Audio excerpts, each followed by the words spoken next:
Good morning, class.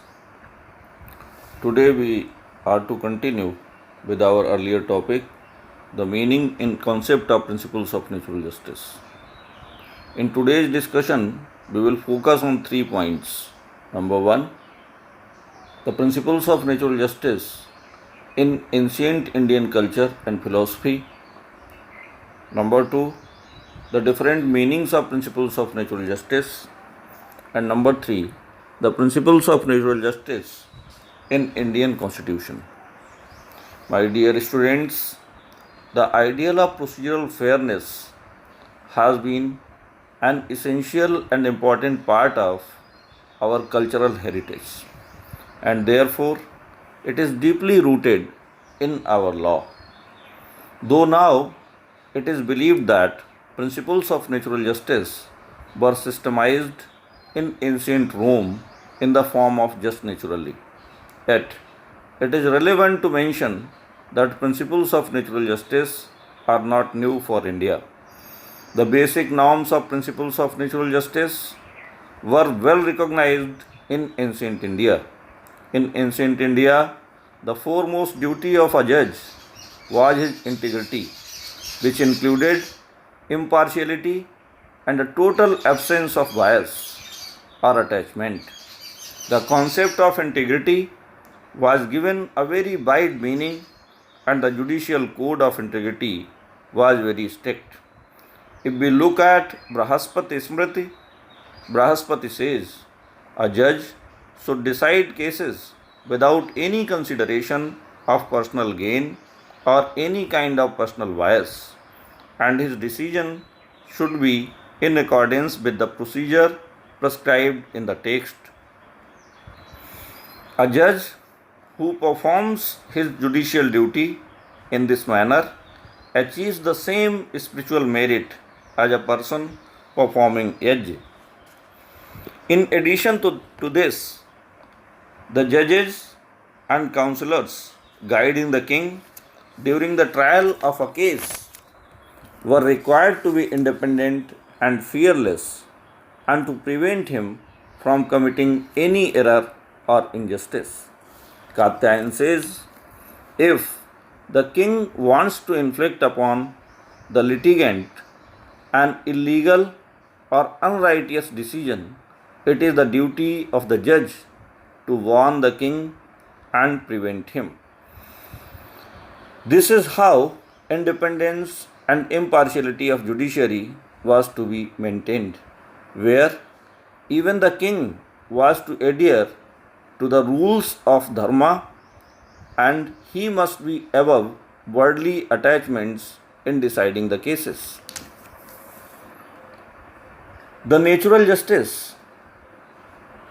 If we talk about the different meanings of principles of natural justice, it seems that natural justice has meant many things to authors, scholars, philosophers, lawyers, and the systems of law.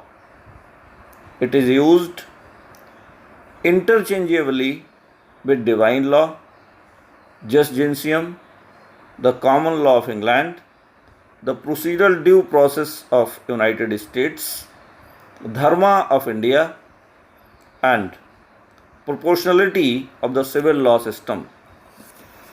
Its roots can also be traced to African law, where there is Yorwa, that is, the quote of African proverb that wicked and iniquitous is he who decides a case upon a testimony of only one party to it. This has been the concept of changing content, but it does not mean that at a given time no fixed principles of natural justice can be identified. The fairness, justness, and reasonableness have been the universally and uniformly accepted and fixed principles of natural justice. Principles of natural justice, through various decisions of the courts, can be easily ascertained, though Their application in a given situation may depend on multifarious factors. For fairness itself, it is a flexible, pragmatic, and relative concept, and not rigid, ritualistic, or sophisticated abstraction. In the words of Justice Krishna Iyer, in the case of Mohinder Singh Gill versus Chief Election Commissioner, it is not a bull in China shop or bee in Bun's bonnet. Friends, natural justice contents changes with exigencies of different situations and therefore do not apply in the same manner to situations which are not alike. They are neither cast in a rigid mold nor can they be put in a legal straitjacket. Natural justice is a pervasive facet of secular law where a spiritual touch enlivens legislation, administration, and adjudication to ensure fairness. It has many colors and shades, many forms and shapes, and save where valid law excludes it. Applies when people are adversely affected by acts of any administrative authority. It is the bane of healthy government and recognized from earliest times and not only mystic testament of judgment law. It is also evident that from legendary days of Adam and Vedic literature, the rule of law has had this stamp of natural justice which makes it social justice. Now we are to see the existence of the elements of principles of natural justice in our constitution.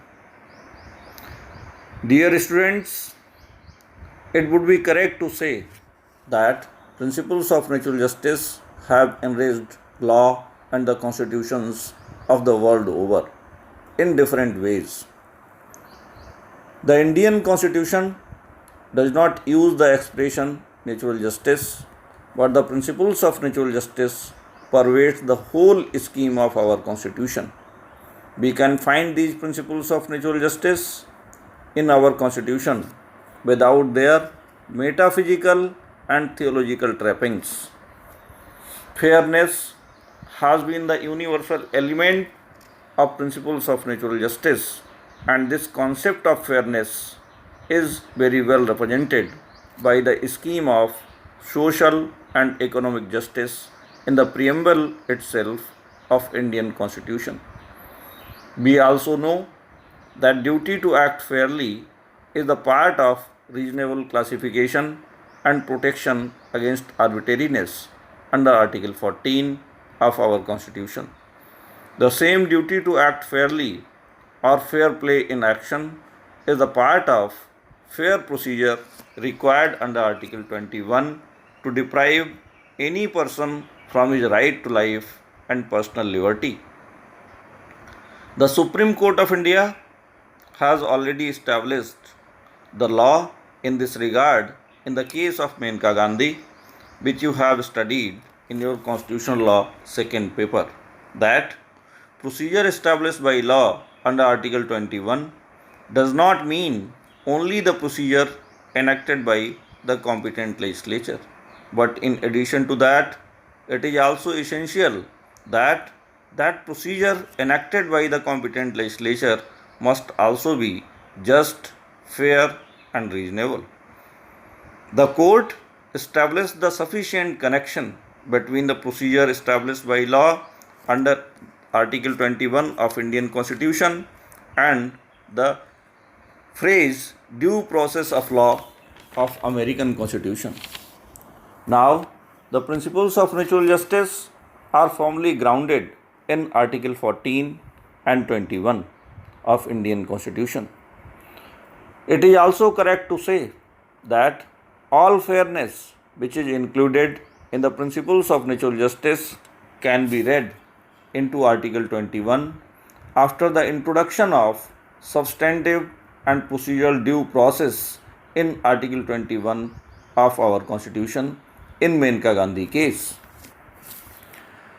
We know that in the case of E.P. Royappa versus State of Tamil Nadu, in 1974, the Supreme Court of India has evolved a new doctrine that Article 14 is the guarantee against arbitrariness. Because, according to the Supreme Court, the equality and arbitrariness are the sworn enemies, and equality cannot survive and continue if there is any kind of arbitrariness in the system. And therefore, Article 14 now applies not only to discriminatory class legislation but also to discriminatory and arbitrary state action.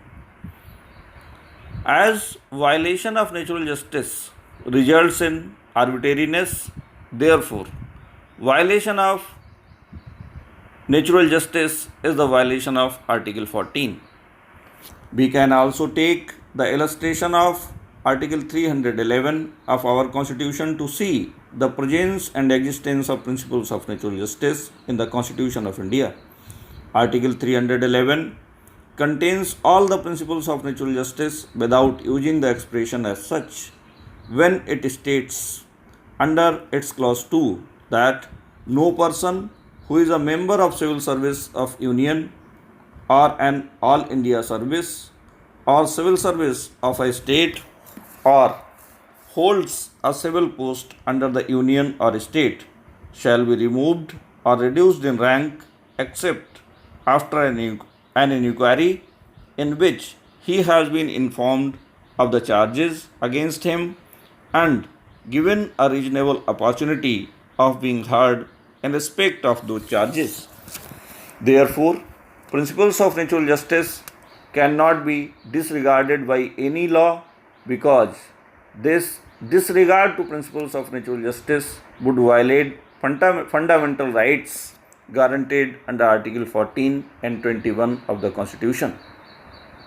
You can refer Article 13 of Indian Constitution to support this assumption that violation of principles of natural justice would be violation of fundamental rights under Article 14 and 21. Thus, we can conclude that though the Indian Constitution does not mention the term natural justice, the concept of natural justice is embedded deeply in the whole scheme of Indian Constitution. Thank you. In the next lecture, we will conclude the topic of meaning and concept of principles of natural justice.